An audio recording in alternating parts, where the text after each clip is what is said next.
Good morning friends. बाल मंदिर के इस यूट्यूब चैनल में आपका स्वागत है। तो फ्रेंड्स, हम लोग वेक्टर की बात कर रहे थे, ठीक है। और इस वेक्टर में मैंने आप लोगों को दो क्वेश्चन कराए थे। आज हम लोग कुछ नए क्वेश्चंस की बात करेंगे जो हम यहाँ पे करने वाले हैं। कुछ एक्स्ट्रा क्वेश्चन जो अपने इस वेक्टर से रिलेटेड है, तो जिसको अभी हम लोग क्या करने वाले हैं, डिस्कस करने वाले हैं एक एक करके। तो हम बात करते हैं, लेते हैं पहला सवाल। वो सवाल इस पे लिखे हुए नहीं, अभी मैं सवाल भी आपको बताऊंगा और सॉल्यूशन भी आपको बताऊंगा, ध्यान रखना। तो दो तीन सवाल करते हैं आज, फिर कल आगे बढ़ेंगे, कुछ नई बातें करेंगे। तो देखो, एक सेकेंड, इसको इरेज कर दो।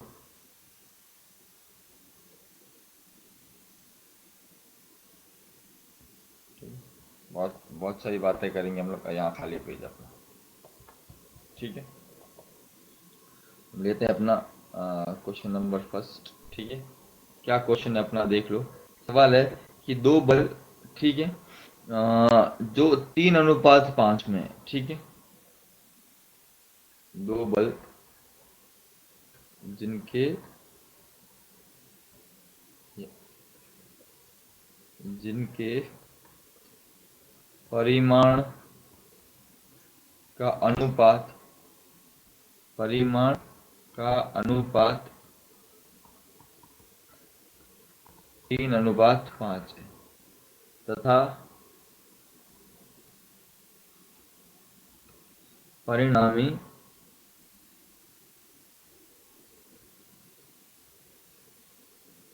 28 न्यूटन।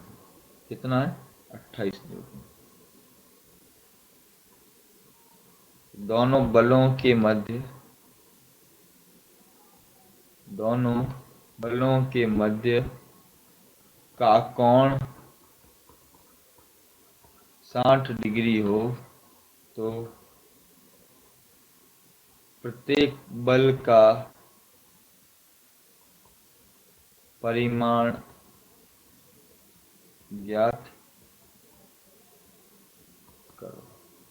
प्रत्येक बल का परिमाण ज्ञात करो। प्रत्येक बल कितने परिमाण का होगा वो हमें क्या करना है, ज्ञात करना है, ध्यान रखना। तो ये हमारा सवाल है, इसको हम कैसे करेंगे उसको देखते हैं हम लोग, ठीक है। तो ये सवाल अपने को ध्यान रखना है, दिस इज अवर क्वेश्चन, इसको हमें क्या करना है, सॉल्व करना है। बहुत ही अच्छा सवाल है, ठीक है। जानदार सवाल बोल सकता हूँ इसको। और इस तरह के सवाल एग्जाम में आते भी हैं। तो देखो क्या हमारे पास सवाल है कि दो फोर्स हैं, किस अनुपात में, F1:F2, F1:F2। दोनों बल है, किस अनुपात में, F1:F2। और अनुपात क्या है, 3:5। अगर मैं इसको x से गुणा कर दूं, कोई फर्क नहीं पड़ेगा। इनके मध्य का कोण कितना है, 60 डिग्री। और एफ नेट परिणामी कितना आ गया, 28 न्यूटन। फॉर्मूला क्या होता है, एफ नेट बराबर √F1² plus F2² plus 2F1F2 cos theta. ठीक है, ये होता है 2F1F2 कॉस थीटा। इसको इरेज कर देता हूँ,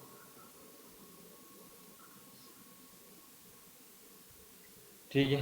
अब हम बात करते हैं 28, इसका कर दिया स्क्वायर, तो स्क्वायर से ये अंडर रूट कैंसिल, 3x का स्क्वायर प्लस 5x का स्क्वायर प्लस 2 × 3x इंटू, इसको थोड़ा अच्छे से लिखता हूँ,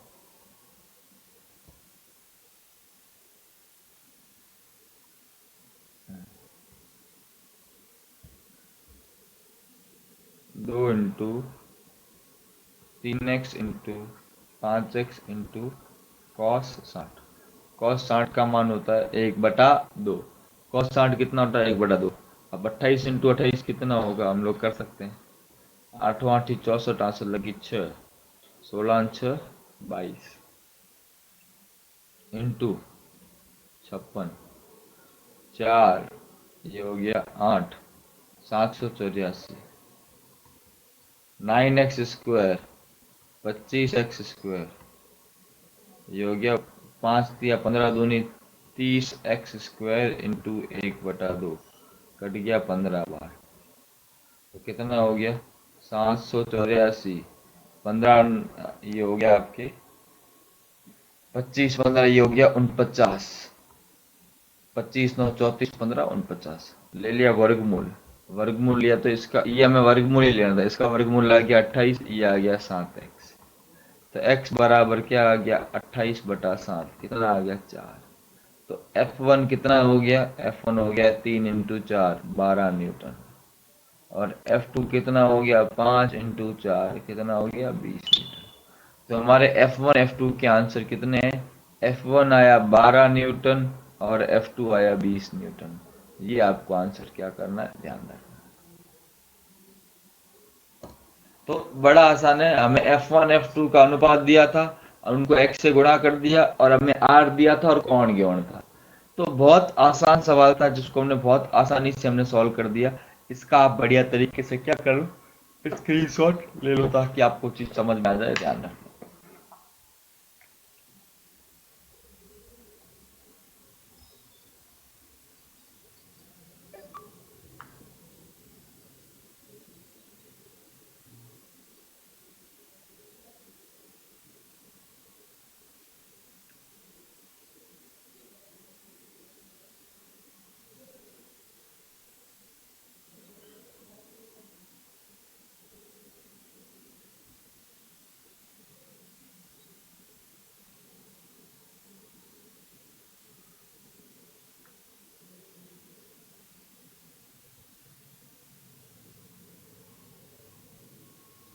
देखो एक और सवाल है अपने पास, बहुत शानदार सवाल है। उससे पहले मैं आपको एक कंसेप्ट भी बता देता हूँ, सवाल भी बहुत शानदार जानदार सवाल है।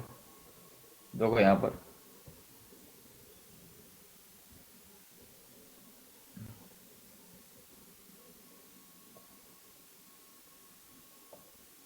पहले मैं इसको इरेज कर देता हूँ, उसका तो आपने स्क्रीनशॉट सबने ले लिया होगा, अभी मैं इरेज कर देता हूँ।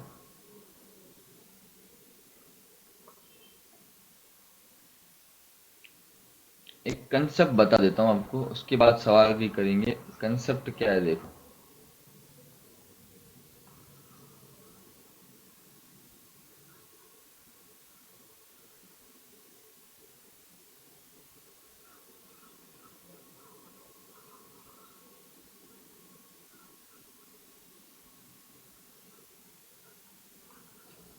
देखो क्या कंसेप्ट है, नोट में एक पॉइंट लिखते हैं।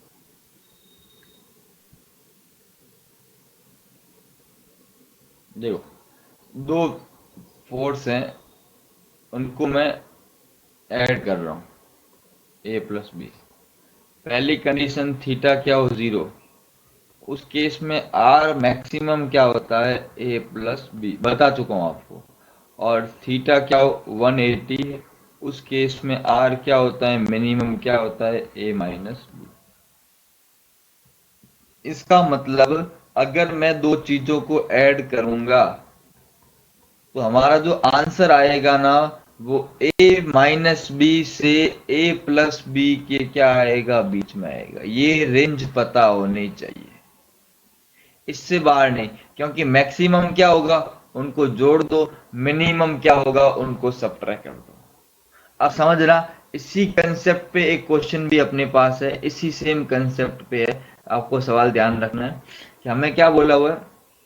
हाँ यहाँ पे सवाल लिखते हैं अपने को, इसको वापस इरेज करना पड़ेगा, ये कल वाला है, इसको मैंने इरेज नहीं किया था।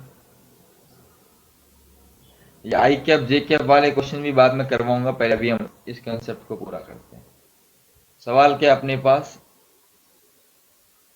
निम्न में से कौन सा युग्म के का परिणामी 2 न्यूटन संभव नहीं है। निम्न में से कौन से युग्म का परिणामी, रिजल्टेंट, परिणामी को क्या बोलते हैं, रिजल्टेंट, 2 न्यूटन संभव नहीं है। मतलब हमें कुछ 3-4 ऑप्शन दिए, इसमें से किस में आंसर अपना 2 न्यूटन नहीं आ सकता है? पहला ऑप्शन, फर्स्ट ऑप्शन हमको दिया है 2 Newton and 2 Newton, 2 and 2। Second हमको दिया हुआ है 1 न्यूटन एंड 1 न्यूटन। थर्ड हमको दिया है 1 Newton and 3 Newton. And fourth हमको दिया है 1 न्यूटन एंड 4 न्यूटन। और हमें बोला है किसमें आंसर 2 न्यूटन नहीं आएगा। अब देखो इसको सॉल्व करते हैं। फर्स्ट ऑप्शन में मैक्सिमम कितना आ सकता है, दोनों को ऐड कर दो 4, और मिनिमम कितना आएगा, दोनों को ऐड कर दो 0। समझना। सेकंड में मैक्सिमम कितना आएगा 2, मिनिमम कितना आएगा 0। थर्ड में मैक्सिमम कितना आएगा, हमेशा मिनिमम के लिए बड़े में से छोटे घटाओ। मैक्सिमम आएगा 4, मिनिमम क्या आ जाएगा 2, और फोर्थ वाले में मैक्सिमम क्या आ जाएगा, मैक्सिमम आ जाएगा 5। क्या आ जाएगा 5, और मिनिमम क्या आ जाएगा 3। अब देखो इसमें 2 न्यूटन पॉसिबल है, 0 और 4 के बीच में आता है तो सब पॉसिबल है। यहाँ पे 2 न्यूटन ऑलरेडी आ रहा है, पॉसिबल है। यहाँ पे 2 आ रहा है, पॉसिबल है। क्या 3 और 5 के बीच में 2 आता है? नहीं आता, तो ये पॉसिबल नहीं है। हमें क्या बोले, कहां पर 2 न्यूटन आंसर आ सकता है? देखो ना, यहाँ पर 2 आ सकता है, 0 और 4 के बीच में 2 आंसर आता है अपना, यहाँ पर 2 मिलेगा अपने को। यहाँ पर ये 2 ऑलरेडी आंसर आ गया है, यहाँ पर ये 2 ऑलरेडी आंसर आ गया है। पर यहाँ पर मिनिमम कितना है 3, मैक्सिमम कितना है 5, और 3 और 5 के बीच में 2 नहीं आता है, तो यहाँ पॉसिबल नहीं है। ध्यान रखना, ये इंपॉर्टेंट कंसेप्ट है और इंपॉर्टेंट क्वेश्चन भी है। 1 नंबर का सवाल बहुत बार एग्जाम में पूछते हैं। पूरे कंसेप्ट को नोट कर लो पहले, पूरे कंसेप्ट को पहले अच्छे से क्या कर लो, नोट कर लो। आप अच्छे से समझ में आ जाएगी आपको। ठीक है, नोट कर लो पहले इस कंसेप्ट को, ध्यान रखना। मैक्सिमम कितना पॉसिबल है, मिनिमम कितना पॉसिबल है, बहुत इजी कंसेप्ट है, ज्यादा लोचा नहीं है। फिर सवाल को नोट कर लो।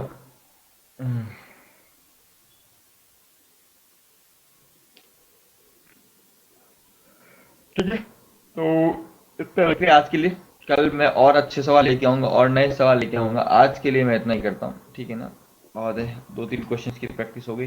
कल और वेक्टर में डेली क्लास ले रहे हैं तो इतनी क्लास सफिशिएंट है। 12th में अल्टरनेट ले रहे हैं, 11th में डेली ले रहे हैं, ठीक है। और आज 10th क्लास का रिजल्ट भी आ जाएगा, तो भी ऐसे रिजल्ट की लोचा है नहीं, सब लोग पास है। परसेंटेज कितने बनते हैं वो 10th 8th और 9th के बेसिस पे बन रहे हैं, तो टेंशन नहीं लेने का, ठीक है। तो आज के लिए इतना ही, मिलते हैं कल की क्लास, ठीक है। थैंक यू सो मच बच्चों।